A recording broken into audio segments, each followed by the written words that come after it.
Pessoal, boa tarde. Nós vamos começar agora a nossa última aula expositiva do curso, né? Na semana que vem a gente vai ter também uma aula presencial, né? Um passeio pelo centro do Rio de Janeiro, como eu vou explicar mais tarde para vocês. Mas essa é a nossa última aula expositiva.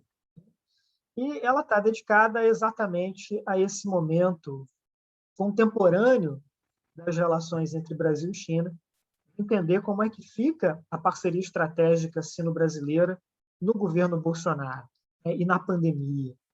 E aí, bom, por que o governo Bolsonaro é um marco nesse diálogo entre o Brasil e a China?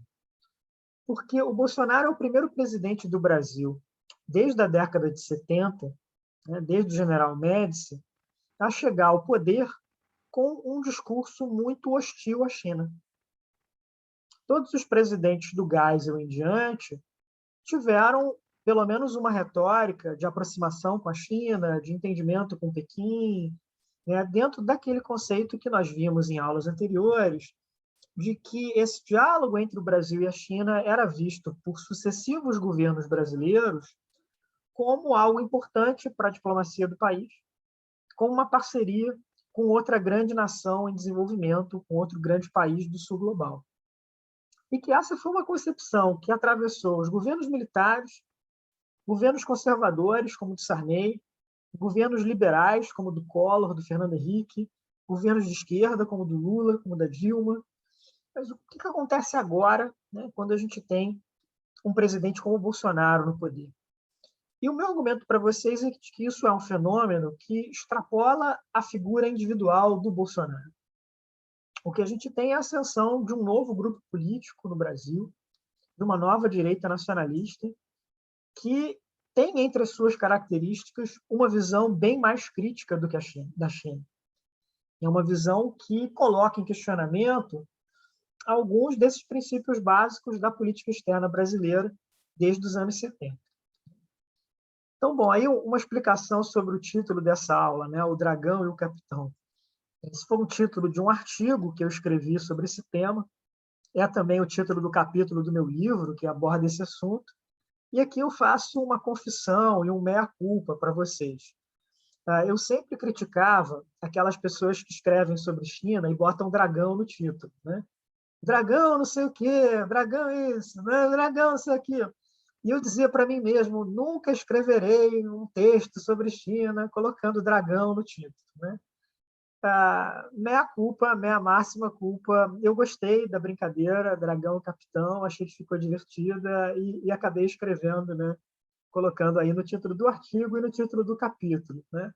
De modo que o meu conselho para vocês é: nunca digam desta água não beberei jamais, né? Sempre chega um momento em que dá sede para a gente e a gente, né, corre atrás. A única coisa que eu espero agora, eu ainda não discuti a capa do livro com a editora, né? Isso vai ser mais para frente, mas eu espero que não seja uma capa vermelha com uma estrela amarela, né? E aí é também, né, o auge do clichê, né? E eu quero pelo menos me proteger disso.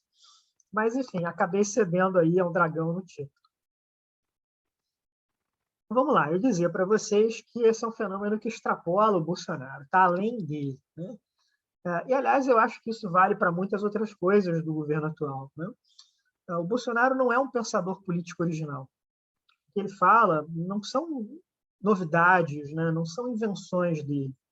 A força política que ele tem, né? Muita da projeção política que ele tem, é dele ser capaz de dar voz a uma série de opiniões, a uma série de visões políticas que estavam latentes na sociedade brasileira, estavam presentes, mas estavam reprimidas. Não eram coisas que eram ditas de maneira aberta. Você não lia, por exemplo, essas opiniões nos editoriais dos grandes jornais brasileiros, você não via essas opiniões em debate no Jornal Nacional, por exemplo. Né? Eram coisas que estavam ali muito à margem do nosso debate político, né, de uma maneira muito secundária, e que, em geral, os defensores dessas ideias se consideravam discriminados ou perseguidos por uma elite da opinião pública. Isso vai aparecer de maneira muito forte no programa de política externa do Bolsonaro, né, nas suas declarações iniciais sobre o tema. Então, o que eu argumento para vocês é de que o Bolsonaro é uma liderança, um símbolo, né, de uma nova direita nacionalista brasileira. Essa direita nacionalista tinha sido hegemônica no país no período da ditadura militar, dos anos 60, dos anos 70, quando ela era o grupo político mais importante do país. Mas, com a redemocratização, ela tinha se recuado para as margens. Nos anos 90, nos anos 2000, o grupo mais importante na direita brasileira não eram os nacionalistas, eram os liberais.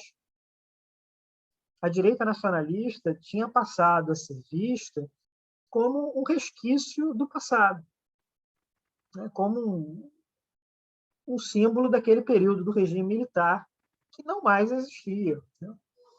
Então, por exemplo, nos anos 80, nos anos 90, talvez o principal expoente dessa direita nacionalista fosse o ex-deputado Enéas Carneiro, né, que era uma figura quase folclórica na política brasileira. Agora tem até um certo resgate da figura do Enéas, né, exatamente por parte dos apoiadores do Bolsonaro. Então, o nome dele voltou a circular, os vídeos antigos dele voltaram a circular pelo YouTube e tudo mais, né? Mas ele era uma figura absolutamente marginal na política brasileira dos anos 80 e 90, e era uma figura algo cômica, né? Ele não era levado a sério pelos analistas políticos, pelos grandes atores políticos, né? Era muito mais um símbolo daquilo que tinha passado. Isso vai mudar na década de 2010. Primeiro, a gente vai ter uma década no Brasil muito marcada por recessões prolongadas. Quer dizer, o último ano que a economia brasileira teve ali um crescimento razoável foi 2013, né? Dali em diante, a gente vai ter ou recessão, né, ou a economia em queda, ou um crescimento econômico muito baixo, um pouco superior a 1% por ano. Quer dizer, nós temos já quase 10 anos de recessão ou estagnação.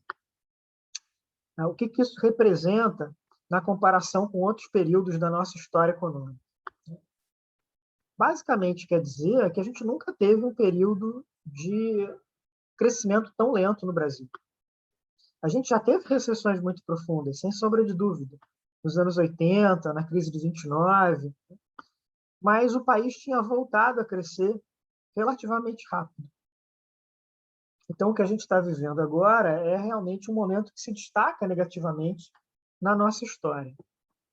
E, além dessa questão da recessão muito longa, né, nós tivemos também uma série de escândalos de corrupção que enfraqueceram os principais partidos políticos brasileiros. Não só o Partido dos Trabalhadores, que era o partido que estava à frente do governo, né, naquela época, mas também os grandes partidos como um todo, inclusive partidos da oposição. Então, uma ideia que se tornou muito generalizada na população brasileira de um descrédito absoluto dos partidos e de outras instituições políticas. Dessa visão de que eles não são para serem levados a sério, né, de que você não pode confiar neles. E, bom, mas alguém tem que governar o país, né? Então, se não vão ser os partidos políticos, quem é que vai ocupar esse vazio? Quem é que, de alguma maneira, né, vai crescer politicamente em meio a esse cenário de crise generalizada? Reparem também que isso que acontece no Brasil nos últimos anos não é uma exceção, não é uma jabuticaba, né? Não é algo só nosso. Eu dei um curso na graduação, uns 2 anos atrás, um pouco antes da pandemia, sobre a crise global da democracia. E cada aula desse curso era um país diferente. A gente só falou no Brasil no finalzinho do curso. Tínhamos abordado essa crise nos Estados Unidos, na União Europeia, né, em outros países latino-americanos. E era muito impressionante como esse cenário de crise se parece, né, e como em todos esses países e regiões os eleitores estavam buscando outsiders. Os eleitores estavam buscando personalidades de fora da política que, de alguma maneira, pudessem ocupar aquele vazio. Então, nos Estados Unidos, vai ser alguém como Trump, por exemplo, né, vindo do mundo empresarial, do mundo das celebridades da televisão, Em países como o Brasil, como o México, o que a gente vai ter serão políticos profissionais, né, como Bolsonaro ou López Obrador, mas que se apresentam ao eleitor como outsiders. Se apresentam ao eleitor como sendo representantes de um outro tipo de valor e como pessoas que nunca foram aceitas pela elite política tradicional. No caso do Bolsonaro, isso vai aparecer muito com a identificação dele com os militares. Como seus apoiadores vão usar muito isso, né? Vão dizer, é o capitão, né? Quer dizer, essa própria questão do pertencimento dele ao exército ser ressaltado como algo central para a identidade dele. Ele não é o político, ele não é o deputado, ele é o capitão, ele é o oficial do exército brasileiro. E é claro que isso vem num contexto em que as Forças Armadas são a instituição com maior prestígio no Brasil, com maior aceitação da opinião pública. Já era assim há bastante tempo, mesmo antes da Lava Jato, mesmo antes, né, das crises da década de 2010, mas esse contraste se tornou ainda mais forte. As únicas instituições que rivalizam com os militares em termos desse apreço da população no Brasil são a Igreja Católica, uma organização estrangeira, né, internacional, e a Polícia Federal, a partir da década de 2010, né, a Polícia Federal a partir do papel que a PF desempenha nessas grandes operações contra a corrupção. Acho que vocês podem ver isso de várias maneiras, inclusive, né, nessa cultura pop, assistindo, por exemplo, a uma série de TV como O Mecanismo, do José Padilha. Não sei se vocês já viram essa série, né? É muito impressionante a visão política que tem ali.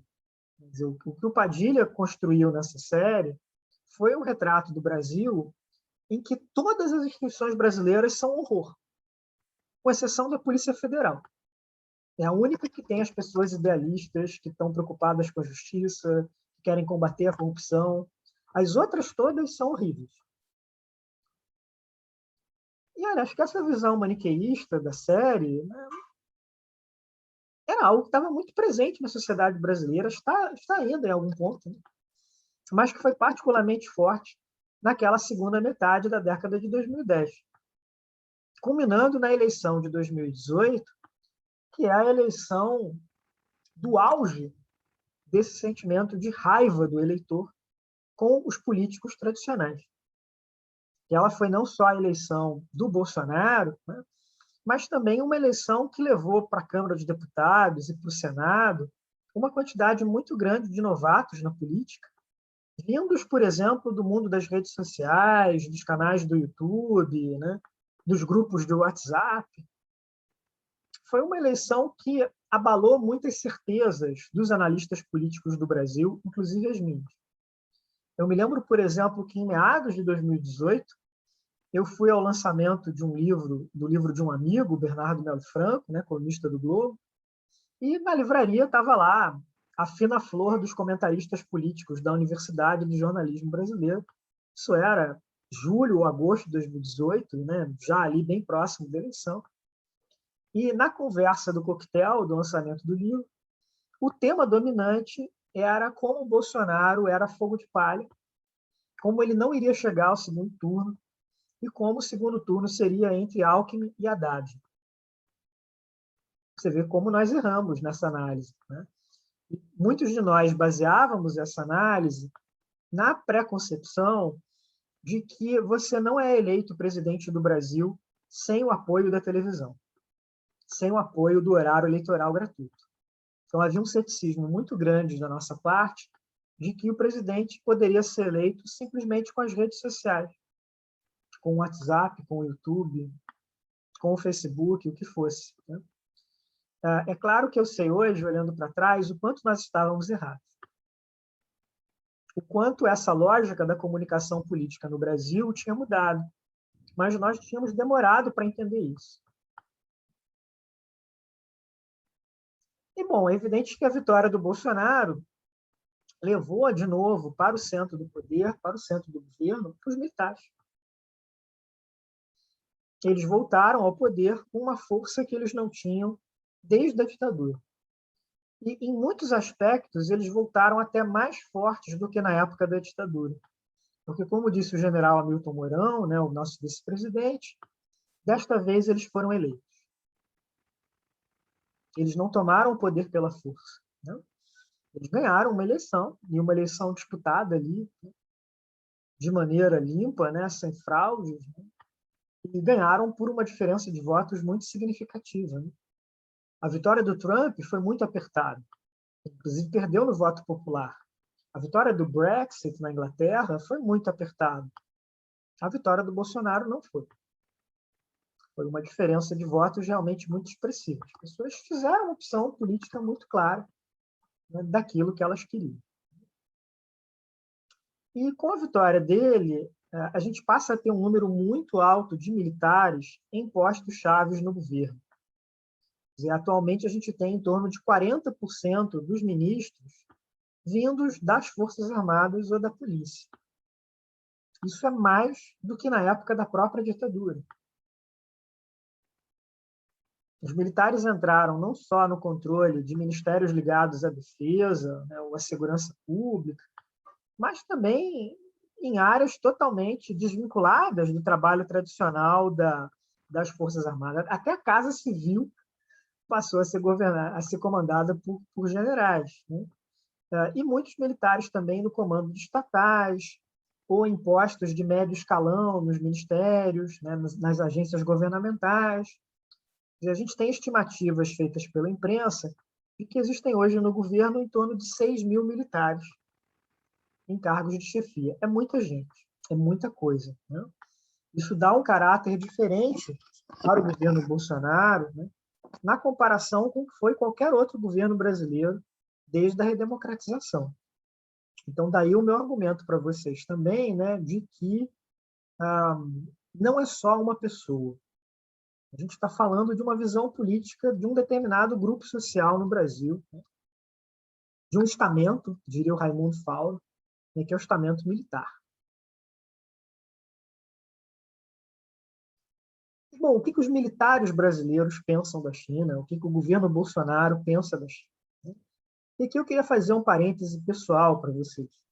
Como acho que muitos de vocês sabem, eu lecionei durante muitos anos em escolas militares, tanto na Academia Militar das Agulhas Negras, quanto na Escola de Comando do Estado-Maior do Exército, ou na Escola de Guerra Naval da Marinha. Então, de 2005 a 2018, né, foi 13 anos de convívio com os militares. É bastante tempo. Foi uma experiência boa para mim. Eu gostei dessas aulas, eu gostei das pessoas que eu conheci. Mas é claro que eu vi também mudanças muito expressivas nos militares ao longo dos anos, né? Particularmente uma radicalização política ao longo da década de 2010, sobretudo na segunda metade da década de 2010, né? Quando a gente tem a Lava Jato, o impeachment da Dilma, o governo Temer, né? E todo aquele processo que vai culminar na eleição do Bolsonaro. E é evidente que, dando aula de relações internacionais para os militares, né, eu acabei também entendendo um pouco mais da visão de mundo deles, né, e do que eles pensam com relação à China. E meu argumento para vocês é que o Bolsonaro não é uma exceção. Talvez ele tenha uma linguagem mais extrema, mais radicalizada do que a dos militares de maneira geral. Mas o pensamento dele tem uma afinidade muito grande com o do oficialato brasileiro de maneira geral. E eu identifico, dentro do governo Bolsonaro, dentro da direita nacionalista brasileira, de modo geral, 3 críticas principais feitas com relação à China. São 3 linhas críticas que eu chamo da linha da economia, da linha da segurança nacional e da linha da crítica cultural. Vamos ver um pouco o que é cada um. Primeiro, tem uma crítica da direita nacionalista à China que passa por questões econômicas. É basicamente a ideia de que a China compete com os produtos brasileiros de maneira injusta, que é uma competição desleal. Porque tem muito subsídio na China, o Estado chinês protege as suas empresas de várias maneiras, né? porque os direitos trabalhistas na China são muito inferiores ao do Brasil ou de outras partes do mundo. Quer dizer, por uma série de razões, os chineses competem de maneira injusta. E aí, o que essa corrente advoga são medidas protecionistas por parte do governo brasileiro para se proteger dessa competição chinesa. Isso é uma invenção do governo Bolsonaro? De maneira nenhuma. Esse tipo de crítica nacionalista econômica, né, à China, está presente no mundo inteiro, né? Acho que hoje em dia particularmente forte nos Estados Unidos, né? E o Brasil, assim como os Estados Unidos, é um país que nos últimos anos, nas últimas décadas, né, tem sido muito marcado por um processo de desindustrialização, por um processo de perda de importância relativa da indústria dentro da economia como um todo, né? E que, entre outras coisas, está ligado a uma dificuldade de competir com os chineses. Isso é mais forte em algumas áreas econômicas do que em outras. A gente até já viu isso em outras aulas, né? É um sentimento muito mais forte, por exemplo, no setor têxtil, no setor de brinquedos, no setor de calçados. Essas são as áreas que mais têm sofrido com essa concorrência dos chineses. Mas é um pensamento que está, de maneira geral, difundido, né, na indústria brasileira, também porque é uma indústria que teve o seu período áureo num momento na história do Brasil, lá entre os anos 30 e os anos 80, mais ou menos, né, em que essa indústria era muito protegida, em que o valor das tarifas, em que as barreiras administrativas para você importar produtos estrangeiros por aqui eram muito maiores do que aqueles que normalmente existiam. Ou, para colocar de um outro modo, né, é uma indústria que se acostumou com um nível de protecionismo por parte do governo brasileiro que, na verdade, era muito atípico e que não sobreviveu à crise daquele modelo nacional desenvolvimentista. Quer dizer, dos anos 90 em diante, o que a gente tem no Brasil são governos mais liberais, né? E são governos que vão abrir a economia, né? As empresas brasileiras vão enfrentar uma concorrência muito maior, por aí vai. Então, essa primeira crítica é uma crítica que está presente em muitos governos e muitos grupos sociais, não só no governo Bolsonaro. A segunda crítica é uma crítica voltada para a área de segurança nacional e que, como a gente vai ver, tem um caráter mais militar. Basicamente, o que essas críticas dizem é que os investimentos chineses em infraestrutura estratégica no Brasil são um risco para a nossa segurança nacional. Que ter, por exemplo, os chineses como grandes investidores no setor de energia elétrica, controlando transmissão ou distribuição de energia elétrica no Sudeste, é um risco para a segurança nacional brasileira. Esse é um argumento que aparece muito também em outros países, por exemplo, nos Estados Unidos, onde tem, inclusive, um comitê dentro do Departamento do Tesouro, né, que faz essa avaliação. Se determinados projetos de investimento estrangeiro são ou não uma ameaça para a segurança nacional.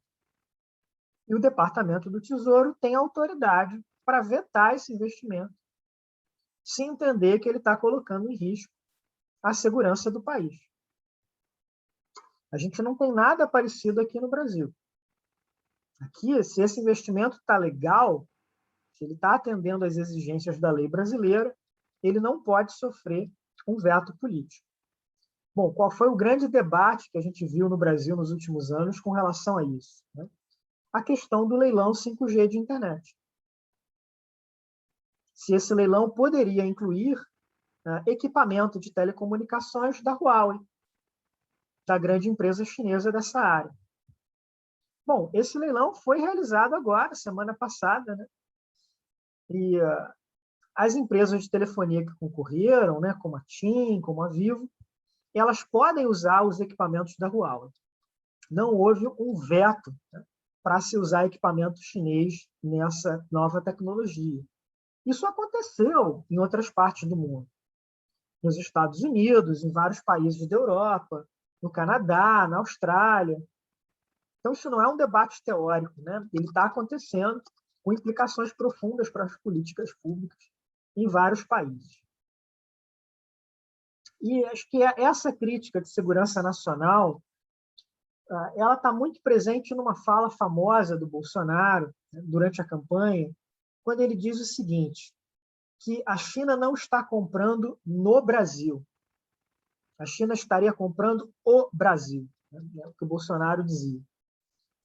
Quer dizer, a ideia de que esses investimentos chineses colocam em risco a soberania brasileira, o controle brasileiro sobre o próprio território, o controle brasileiro sobre áreas estratégicas da economia. Parece uma reedição agora, no século XXI, de debates nacionalistas que o Brasil teve lá no período nacional desenvolvimentista. A campanha do Petróleo é Nosso, por exemplo, está voltando agora, mas agora o viés não é uma crítica dos Estados Unidos ou das potências europeias, né? Agora é uma crítica feita contra a China. E essa preocupação com a segurança nacional é particularmente forte entre os militares. Então, aí é um momento onde o Bolsonaro ser um militar é uma coisa que faz a diferença. E não qualquer militar, não. O Bolsonaro fez a formação dele na academia nos anos 70. É o auge da ditadura no Brasil, é o auge da Guerra Fria. Quer dizer, qual é aquela China sobre a qual o Bolsonaro discutia na Academia Militar das Agulhas Negras? Era a China da Revolução Cultural. Era a China do Mao Tse-tung. Era a China que era um dos países mais pobres do mundo. Uma sociedade ainda agrária, né, muito precária. Para muita gente da geração do Bolsonaro, em particular dos militares, essa visão de uma China radicalizada do ponto de vista ideológico continua presente. Eles têm dificuldades de entender essa China contemporânea. E, bom, digamos também, em defesa deles, né, que é difícil mesmo entender a China de hoje. É um país que abraçou uma modernização econômica de uma maneira fortíssima, mas, ao mesmo tempo, é um regime de partido único, com um partido comunista, que muitas vezes usa uma retórica bastante crítica do capitalismo, como tem sido agora no governo Xi Jinping. Como é que a gente classifica esse país? Não é uma coisa tão simples, né? É, inclusive, um debate muito interessante, né? Qual é a natureza da economia política chinesa? A China é um país capitalista? É um país comunista? Como é que a gente classifica isso? E muitos militares vão dizer para vocês que eles têm essa desconfiança do sistema político chinês, que acham que a China deve ser tratada sempre com uma certa cautela, né?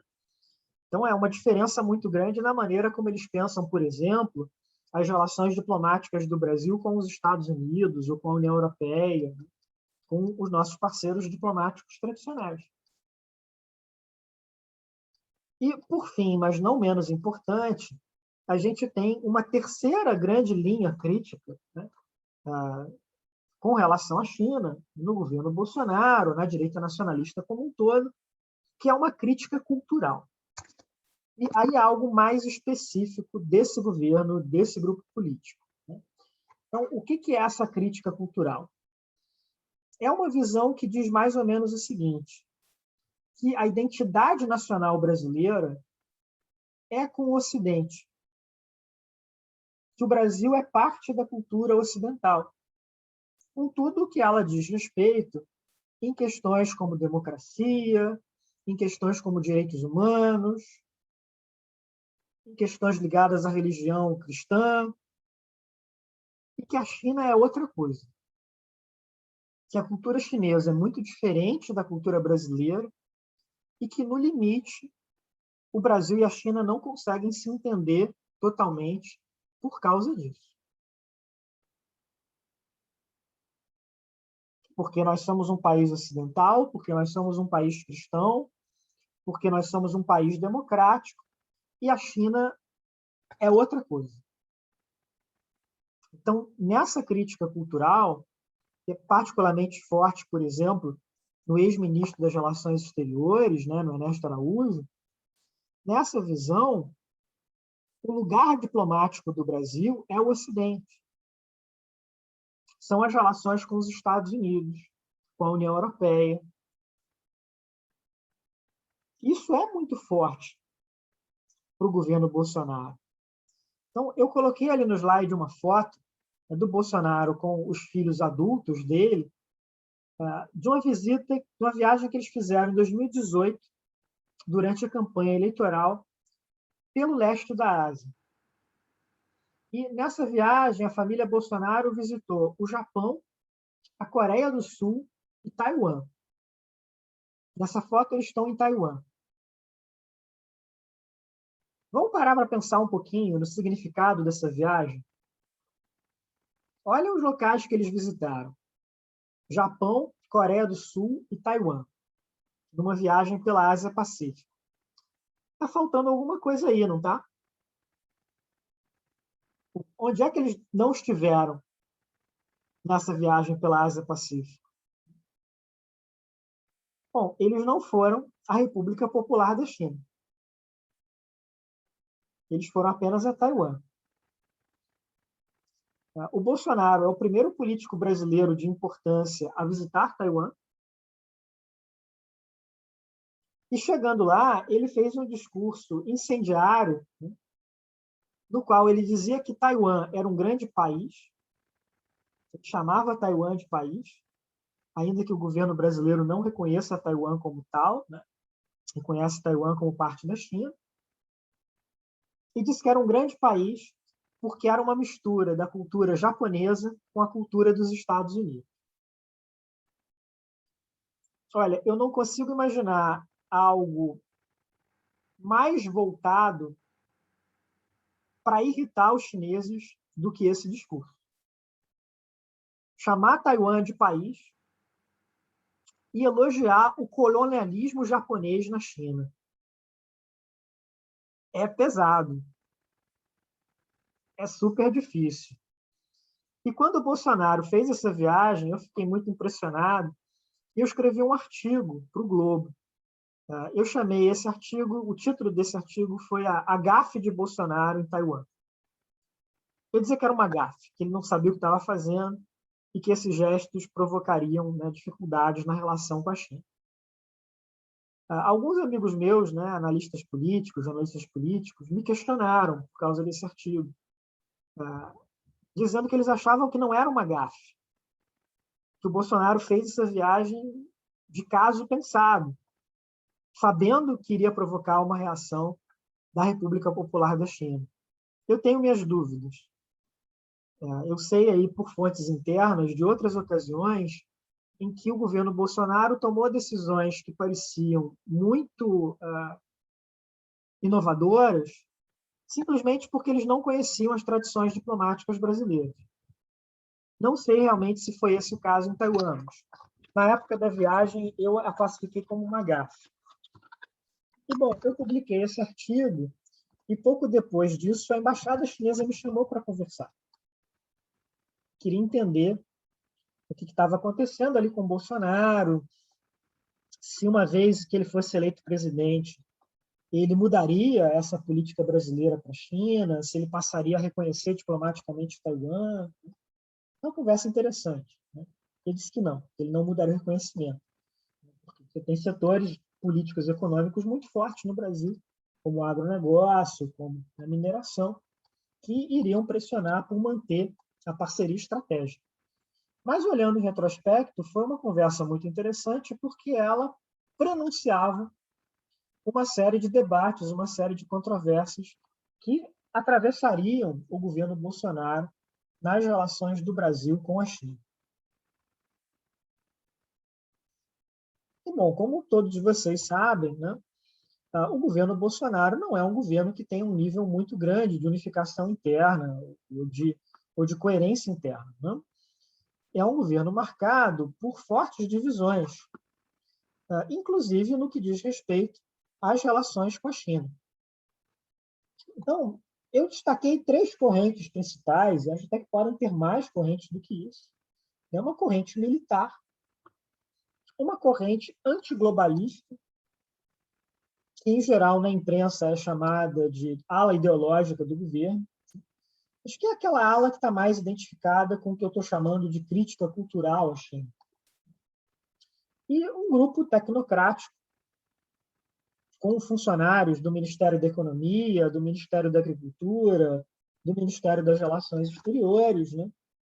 Com uma visão mais próxima do que é a tradição da parceria estratégica sino-brasileira. E esses grupos brigam muito entre si, disputam poder, disputam influência na formulação e na implementação da política externa. Essas brigas são bastante públicas, né? Elas estão nas redes sociais, elas estão na imprensa. E eu vou citar alguns casos para vocês que eu acho que ilustram bem, né, esse tipo de controvérsia. Bom, um pouco depois da eleição do Bolsonaro, o governo chinês convidou uma delegação de deputados do que era, então, o partido do presidente, né, que era o PSL. E esses deputados foram para a China, a convite do governo chinês. E, bom, todos eles vinham com esse discurso muito crítico, né, com relação à China. E o que aconteceu quando eles chegaram na China? Né? Eles se encantaram com o país. O governo chinês fez ali um tour, né? E olha, eu já fiz esses tours. Eu sei que eles são muito bons. Você visita a Grande Muralha de manhã, depois à tarde você vai ver uma empresa de tecnologia super avançada, né? Você come um ótimo almoço, é super bem tratado. É claro que isso mexe com as pessoas. Você sai dali achando que a China é o máximo. O meu momento favorito dessa viagem dos deputados foi aquele deputado fortão, né, o Daniel Silveira, que até ontem estava preso, né, fazendo lá uma live, né, num hotel chinês, e dizendo que a China era tranquila, que era um socialismo light, que tinham vários partidos políticos. Ele comprou completamente aquele discurso oficial do governo chinês. Né? O meu amigo Celso Barros, né, escreveu ali uma coluna sobre essa viagem, falou que esses caras eram tão marginais no sistema político brasileiro que se você dá para eles um bom café da manhã num hotel legal, eles vão defender qualquer coisa, eles vão dizer qualquer coisa. Né? Mas qual era o meu ponto para vocês? Houve um esforço por parte do governo chinês em cortejar essa nova liderança política brasileira, né, e trazê-la ali para dentro do seu jogo. Né? E eles, nessa viagem eles foram relativamente bem-sucedidos. Mas aí, ao mesmo tempo, a gente teve o Olavo de Carvalho indo para as redes sociais e chamando esses deputados do partido do presidente de burros, de que eles não estavam entendendo nada, de que eles estavam sendo manipulados pelos chineses e de que os chineses queriam vender para o Brasil essa tecnologia da Huawei, essa tecnologia de vigilância, e que isso era um risco para a segurança nacional brasileira. Tudo estava muito presente ali. Esses embates internos do governo estavam muito presentes nesse tipo de circunstância. A gente pode ver também essa discussão envolvendo, por exemplo, o papel do vice-presidente, não? Do general Mourão. Eu conheço o general Mourão pessoalmente, já tive com ele em eventos, né, sobre relação Brasil-China, e quando ele fala sobre esse tema, ele parece um embaixador brasileiro. Ele fala com uma linguagem muito tradicional do Itamaraty, com retórica normal do Ministério das Relações Exteriores. Os militares, de maneira geral, têm um pé atrás com relação à China. Eles reconhecem a importância do país, mas querem ter um pouco de cautela. Né? O Mourão, pelo menos nas suas falas públicas, soa muito mais como um embaixador tradicional brasileiro. defendendo o que são as posições usuais do Itamaraty. Então, essa tensão estava ali colocada dentro de uma ala mais tecnocrática do governo, que queria manter boas relações com a China, e essa ala mais crítica, inclusive com críticas, né, de que os chineses estão querendo, né, fazer propaganda ideológica no Brasil, os chineses estão querendo prejudicar a segurança nacional brasileira, por aí vai. Então, essas tensões atravessaram o início do governo Bolsonaro, naquele primeiro ano, naquele longínquo ano de 2019. Apesar de tudo isso, o Bolsonaro viajou até a China no final de 2019 e fez uma boa viagem, foi uma viagem correta, né? Ele disse o que tinha que dizer, né? Falou, inclusive, que a China é capitalista, né? E acho que ele tem razão, acho que a China é capitalista mesmo, ainda que seja um modelo de capitalismo diferente daquele do Ocidente, né? Com um papel muito maior para o Estado. Mas aí vem a pandemia. E aí isso muda esse cenário. Então, vamos lá. Né? A pandemia não acabou ainda, né? Mas a gente está vendo um pouco para onde o vento soprou nesses últimos 2 anos e para onde as coisas estão indo. Né? Primeiro, a pandemia aprofundou a dependência brasileira da China, tanto no aspecto econômico, tanto no aspecto do comércio, né, das exportações brasileiras para a China, quanto também no aspecto da cooperação médica, da parceria na área de saúde. Todos nós vimos, por exemplo, o quanto o Brasil depende da importação de insumos médicos chineses para poder fabricar vacinas, né, para poder levar adiante, né, o tratamento contra o coronavírus, para ter acesso a determinados conjuntos de equipamentos médicos, né, respiradores artificiais, coisas do gênero. E eu acredito que para muitos brasileiros, até para mim mesmo, na realidade, foi uma surpresa entender o quanto essa dependência é profunda. O quanto a gente está absolutamente marcado, né, por essa necessidade de um relacionamento com os chineses. Então, vamos pegar, por exemplo, a questão das exportações. O comércio do Brasil com a China ultrapassou 100 bilhões de dólares por ano durante a pandemia. E ele cresceu durante a pandemia. A China hoje representa um mercado de mais de 1/3 das exportações brasileiras. A última vez que o Brasil teve tão dependente de um só mercado foi há mais de 100 anos atrás, às vésperas da Primeira Guerra Mundial. Então, é uma mudança estrutural, né, muito significativa no comércio exterior brasileiro. E esse comércio do Brasil com a China cresceu ao mesmo tempo em que as exportações brasileiras para os Estados Unidos, para a União Europeia, para os outros países da América Latina, caíram. O comércio exterior brasileiro como um todo se reduziu na pandemia, mas ele aumentou com relação à China, né? Então, uma dependência maior. E a cooperação médica, a diplomacia das vacinas, né? Essa importação de insumos, né? Então, tudo isso aí tornou o Brasil muito mais dependente da China. Só que a reação de setores do governo Bolsonaro à China durante a pandemia foi uma reação que se tornou mais agressiva e mais hostil, provocando tensões nessa nossa relação bilateral. Durante a pandemia, o governo Bolsonaro, os setores do governo Bolsonaro, passaram, por exemplo, a culpar a China pela pandemia, ou a usar expressões como o vírus chinês, o comunavírus, a insinuar, ou mesmo de dizer de maneira explícita, que o coronavírus tinha sido fabricado em laboratório pelas autoridades chinesas, como parte de uma campanha de guerra biológica. Bom, esses discursos foram invenções do governo Bolsonaro? Mas não. Eles são um discurso que apareceu em vários países, né, em várias regiões, sobretudo nos países ricos, e um discurso que foi adaptado, incorporado por essa nova direita nacionalista brasileira, né, para os nossos próprios debates, em particular por aquelas pessoas dentro do governo que representam o que eu classifico como ala antiglobalista, mas que vocês podem chamar também de ala ideológica, de ala olavista, né? São as pessoas mais próximas ao Olavo de Carvalho, né?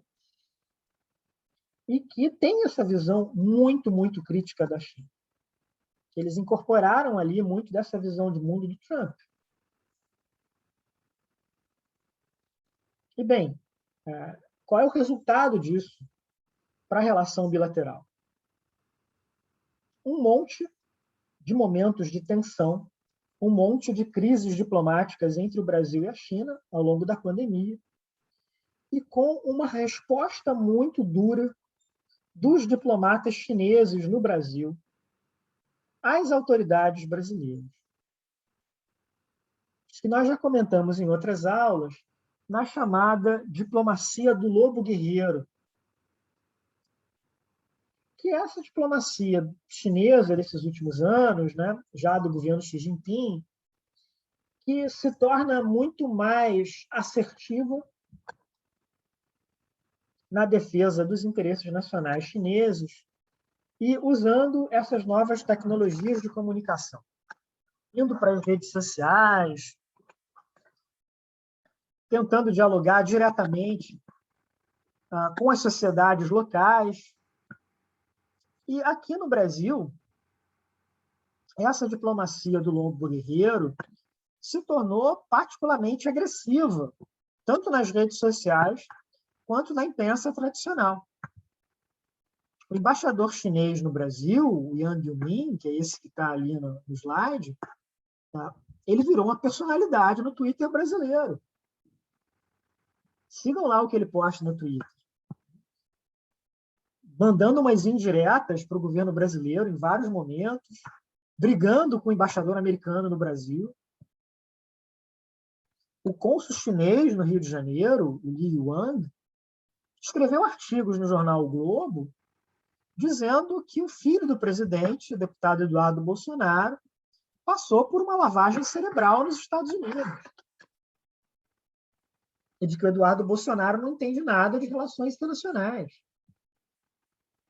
Olha, esse tipo de discurso aqui no Brasil, vindos de diplomatas estrangeiros contra autoridades do governo brasileiro, olha, para encontrar alguma coisa nesse nível, tem que voltar ali para o início dos anos 60, sabe? Aquele momento pré-golpe de 64.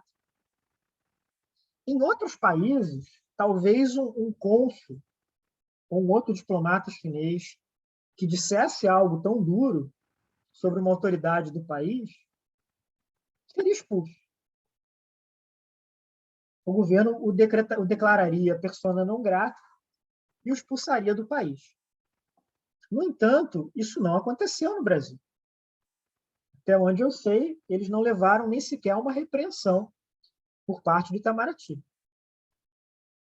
Então, a gente teve também aí uma virulência em termos do enfrentamento de rede social que foi muito maior aqui do que em outras partes. E o governo Bolsonaro, né, ficou ali um tanto perdido também nessa discussão, né? Umas perguntas que eu ouvia muito dos chineses, né, sobretudo nesse ano inicial da pandemia, foi se aqueles ataques à China representavam a posição oficial do governo brasileiro. Porque, no início, eles não eram ataques feitos pelo presidente. Eles eram feitos pelos filhos do presidente, pelo ex-ministro da Educação, né, pelo Abraham Weintraub. Eram pessoas próximas ao Bolsonaro, mas não era ele que estava dizendo aquilo, né? E ele sempre podia manter um certo distanciamento daquele tipo de retórica. Depois isso mudou, né? Depois, em 2021, o próprio Bolsonaro fez declarações muito duras contra a China, e aí também foi refutado, né, de maneira muito direta pelas autoridades chinesas. Mas, no ano passado, isso não era algo assim tão claro, tão evidente. E, por último, mas não menos importante, o governo Bolsonaro, e em particular a pandemia, vai ser um momento em que a paradiplomacia vai crescer muito no Brasil. Em particular, o papel dos governadores nas relações internacionais do Brasil. Isso vai ser importante nas relações do Brasil com a China. Isso vai ser importante nas questões ambientais. Não sei o quanto vocês estão acompanhando, por exemplo, as negociações da COP26. Mas a gente tem estados brasileiros, como o Pará, participando da COP e assinando acordos internacionais, passando a ingressar, por exemplo, em coalizões internacionais para cuidar de sustentabilidade, de meio ambiente. Claro, é um espaço que se abriu para esses diplomatas, né, para esses políticos, pelas dificuldades do governo federal brasileiro, pelas dificuldades do Itamaraty. E, bom, a gente vai ver isso de várias maneiras, mas eu vou destacar, sobretudo, os casos de São Paulo e do Maranhão. Bom, o governo de São Paulo, ainda antes da pandemia, abriu um escritório em Xangai. Um escritório da Invest SP, que é uma agência do governo paulista especializada em comércio e investimentos. E esse escritório em Xangai, né, voltado ali para atrair para São Paulo esse tipo de recurso econômico chinês, né, vai ser o grande responsável por negociar o acordo de fabricação da Coronavac. Então, aquela parceria entre o Instituto Butantan de São Paulo e as empresas chinesas para produzir uma vacina contra o coronavírus é um resultado direto da ação desse escritório em Xangai. Então, a gente tem um exemplo aí de paradiplomacia tendo um retorno muito imediato e num tema fundamental na pandemia, que é o tema da saúde pública. E com o Maranhão, a gente vai ter algo parecido, que vai ser uma operação do governo maranhense, bem no início da pandemia, para comprar suprimentos médicos na China. Para comprar respirador artificial, para comprar máscara. Num momento em que o governo brasileiro não queria fazer isso, em que houve também alguns casos de confisco desse tipo de material quando esses aviões passavam pelos Estados Unidos. Então, o que o governo do Maranhão vai fazer? Primeiro, vai negociar diretamente a compra desses materiais com o governo chinês. E segundo, vai fazer com que esses materiais não passem pela Europa, não passem pelos Estados Unidos, para evitar o risco desse confisco. Esses materiais vão chegar ao Brasil atravessando a África pela empresa Ethiopian Airlines, que faz voos para a China. Né? Eu já fui à China voando pela Etiópia e fazendo escala lá em Addis Ababa, né? Lá na capital da Etiópia. Só que o que acontece? É mais difícil para os governos estaduais fazer esse tipo de paradiplomacia. Eles não têm o quadro de funcionários especializados que o Brasil tem, que o governo nacional brasileiro tem. Eles têm que improvisar dentro dos funcionários que eles têm. Eles têm um marco jurídico que é muito mais frágil, que limita muito as suas ações no exterior. Por exemplo, nenhum governo estadual brasileiro pode pegar um empréstimo no exterior sem autorização do governo nacional brasileiro.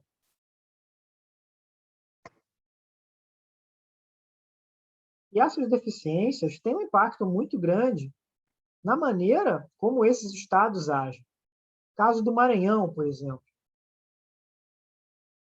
O governo maranhense não sabia como fazer grandes compras na China.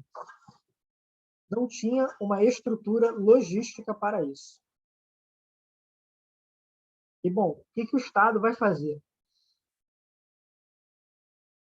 Vai pedir ajuda para as empresas privadas no Maranhão que tinham essa experiência de negócios na China. E que eram, basicamente, duas grandes empresas. A Vale, a mineradora, e o Grupo Mateus, que é uma grande cadeia de supermercados muito presente no Nordeste brasileiro. Essas duas empresas tinham os contatos, tinham a experiência, tinham o know-how de fazer comércio exterior com a China. E, basicamente, essas equipes privadas trabalharam para o governo do Maranhão para comprar as vacinas, para comprar as máscaras, perdão, na época não tinha vacina ainda, para comprar as máscaras, para comprar os respiradores.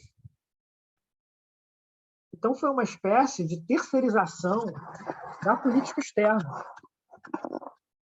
Quer dizer, gestos que, em condições normais, seriam feitos pelo governo federal, pelo Ministério da Saúde, e que, naquele momento, passaram a ser abarcadas até pelo setor privado brasileiro, dada essa fragilidade estadual de resolver vários problemas.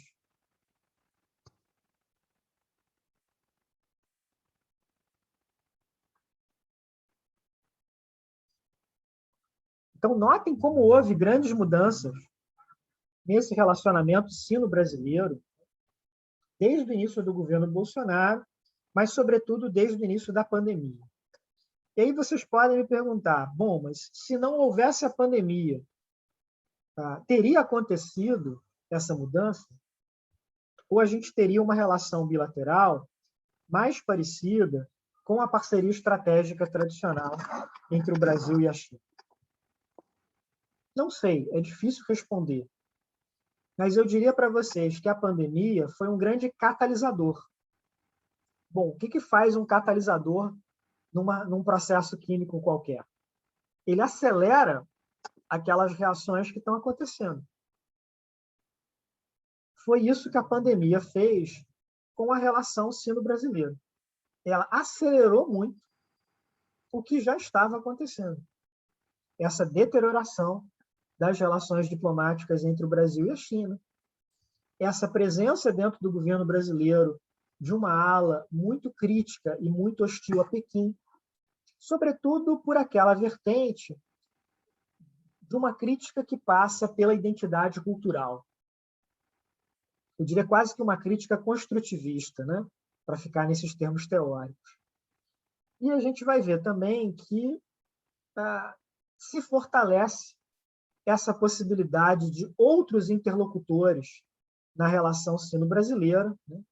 Em particular, os governadores estaduais, que é um belo tema de pesquisa, né? Até eu tenho uma orientando no doutorado, a Patrícia, que está escrevendo a tese dela sobre isso. E, com isso, eu encerro essa aula expositiva, a parte expositiva dessa aula, e abro agora para o debate com vocês, para as perguntas de vocês.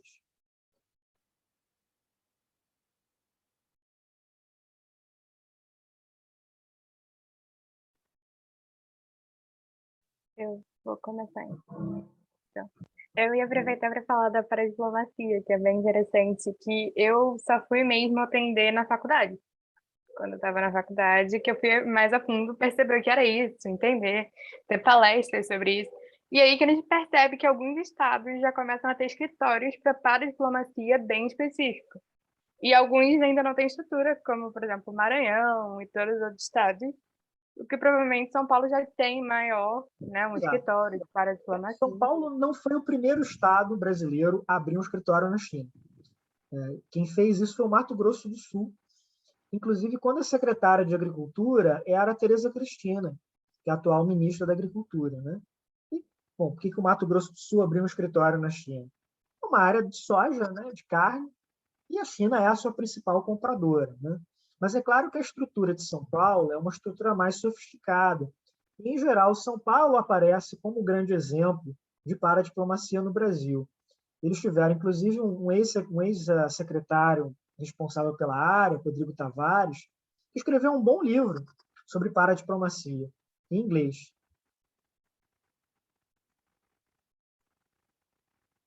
O Otávio está postando aqui no chat que vale a pena acompanhar a discussão ali do governador do Maranhão, Flávio Dino, e do governador do Piauí, o Wellington Dias, falando sobre a importância da paradiplomacia. O governo Bolsonaro, com esses entendimentos do Itamaraty com os governos nacionais, escancarou a importância da paradiplomacia, né? Eu lembro que quando eu estava no finalzinho da graduação, já pensando em tentar o mestrado em 2016, eu queria estudar paradiplomacia, mas acabei desistindo muito por falta de fonte, falta de conhecimento. Se você quiser mudar, eu diria para você que não faltam bons casos. Quem sabe no pós-doc? Quem sabe depois da tese eu volte essa agenda? É um tema interessante, né? É um tema bom, inclusive, para aqueles de vocês que querem estudar política brasileira mais a fundo, né? E eu sei que isso é uma coisa que ficou mais forte nesses últimos anos, né? Eu tenho visto muitos alunos do PPGRI que estão ansiosos para escrever sobre o Bolsonaro, né? De alguma maneira, querem refletir sobre o que está acontecendo no Brasil nesses últimos anos. A paradiplomacia é uma boa porta para vocês. E eu assisti outro dia uma live com o governador Flávio Dino, que estava debatendo com a minha amiga Adriana Abdenur, e foi muito interessante, né? Quer dizer, a Adriana e eu escrevemos coisas juntos sobre China, né? Então ela perguntou também sobre isso. E o que o Flávio Dino disse é que ele não planejou ir para a paradiplomacia, que ele respondeu a uma emergência, que ele respondeu a uma crise. Então, que ele tinha que fazer isso, porque ele precisava comprar, né, aquele material médico, aqueles suprimentos, né? Saiu um livro bem interessante sobre essa paradiplomacia do Maranhão, se chama A Operação Etiópia-Maranhão, é de um jornalista, que o Flávio Dino recomendou o livro, inclusive na live, disse que está bem precisa ali aquela reportagem, e realmente está muito bem feito, né? Vale a pena para quem está interessado no tema, para quem quer acompanhar. Eu vi uma live com o autor desse livro, vou até procurar o link aqui. É bem legal. Eu comprei recentemente, estou citando no meu próprio livro. Ficou bem interessante a pesquisa que ele fez. E o que mais me impressionou nesse livro, nessa história do Maranhão, foi o nível de improviso. Porque São Paulo é diferente, né? São Paulo abriu um escritório, teve toda uma consultoria do ex-embaixador brasileiro na China, quer dizer, fez uma coisa ali muito mais estruturada, né? Mas São Paulo tem uma quantidade de recursos financeiros, de recursos humanos, que os outros estados brasileiros não têm, inclusive o Rio de Janeiro, né? O Rio já teve uma área de paradiplomacia bem maior, bem mais estruturada do que ele tem atualmente, naquele momento em que o Rio estava sediando mega eventos, né? Em que estava querendo atrair muito investimento para cá. Se eu não me engano, o Dardo Paz não teve uma secretaria, ele subordinou a outra, se eu não me engano, não sei qual. E acho que foi desde Crivella isso, né? O Crivella também extinguiu e o Dardo Paz não retornou. Eu achei até um pouco o Eduardo surpreendente. Paz, na primeira gestão dele, né? Na primeira e na segunda, ele tinha uma assessoria internacional, até bem grande. Eu tinha amigos que trabalhavam lá. Quando o Crivella foi eleito, o Crivella reduziu pela metade essa assessoria e demitiu quase todo mundo que estava lá, né? Ele queria botar o pessoal dele. Não sei como é que está agora. Bom, agora tem uma coordenadoria de relações internacionais, que até um amigo meu que está à frente, o Bruno Santos, que é diplomata de carreira, que ele trabalha com o secretário, né, lá de controle interno, que também é um diplomata de carreira, que é o Marcelo Calero, né? Então, acho que veio também muito por essa presença na prefeitura desses diplomatas, né? Mas é um tema super interessante. Agora, é claro que é um outro cenário, né? Na década de 2010, tanto para a cidade quanto para o estado do Rio de Janeiro, tinha ali uma abrangência internacional que é diferente do que é hoje em dia, né? Eram os mega eventos, era atrair investimentos, era projetar a imagem do Rio de Janeiro no exterior. O quadro hoje é diferente.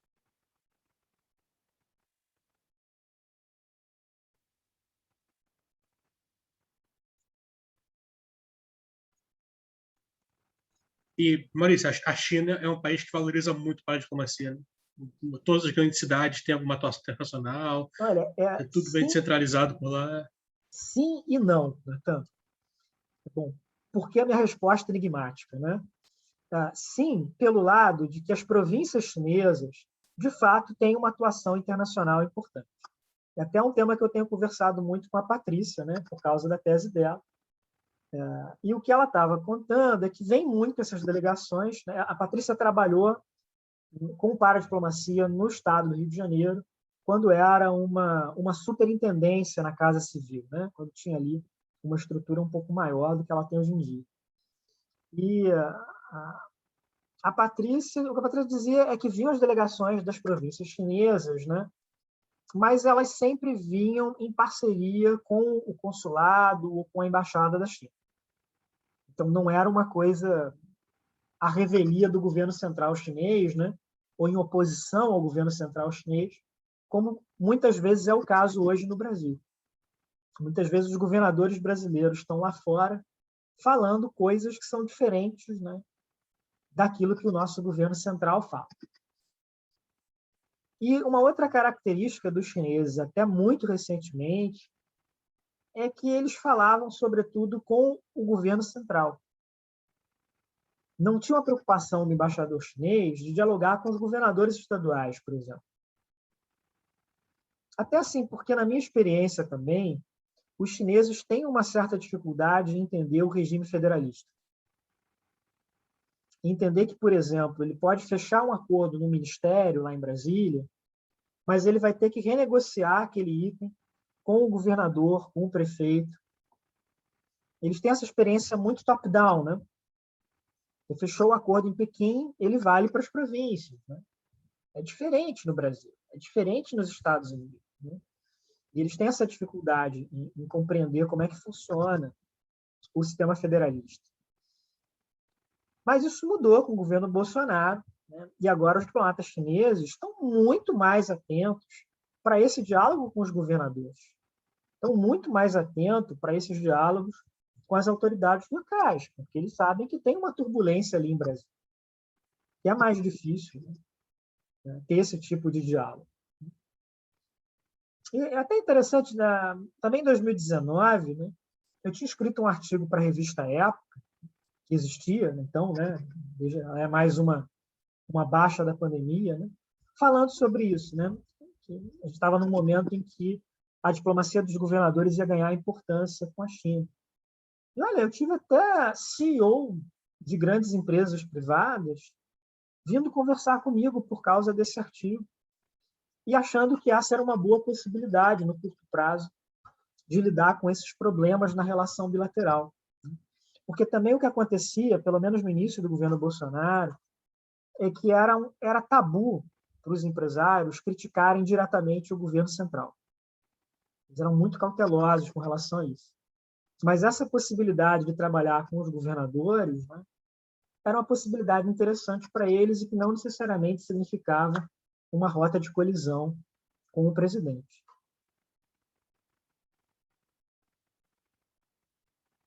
Tem até uma certa polêmica em torno do termo paradiplomacia, né? Porque o para implica que é algo paralelo, o desalinhado do governo central, por exemplo. Às vezes nem sempre é o caso. Exato, né? No caso brasileiro específico do governo Bolsonaro, eu acho que é um bom termo, né? Não, com certeza. Poderia ser também diplomacia federativa, ou até diplomacia paralela mesmo, né, no caso atual. Mas tendo a achar que o momento que a gente está vivendo é realmente um momento excepcional, e quando a gente tiver um governo mais afeito às tradições diplomáticas brasileiras, né, que a importância da paradiplomacia vai diminuir.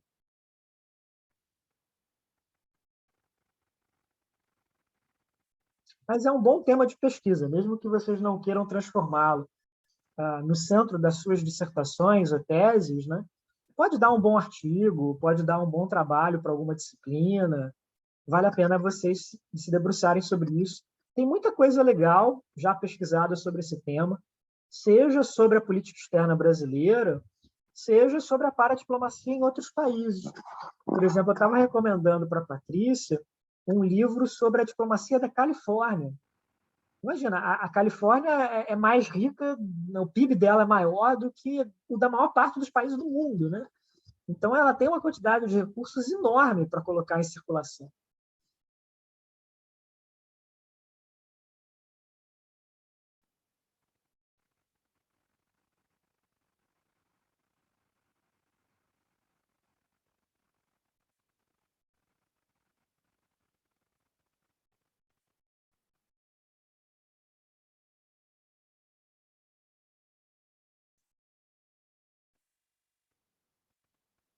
Mais perguntas, mais comentários?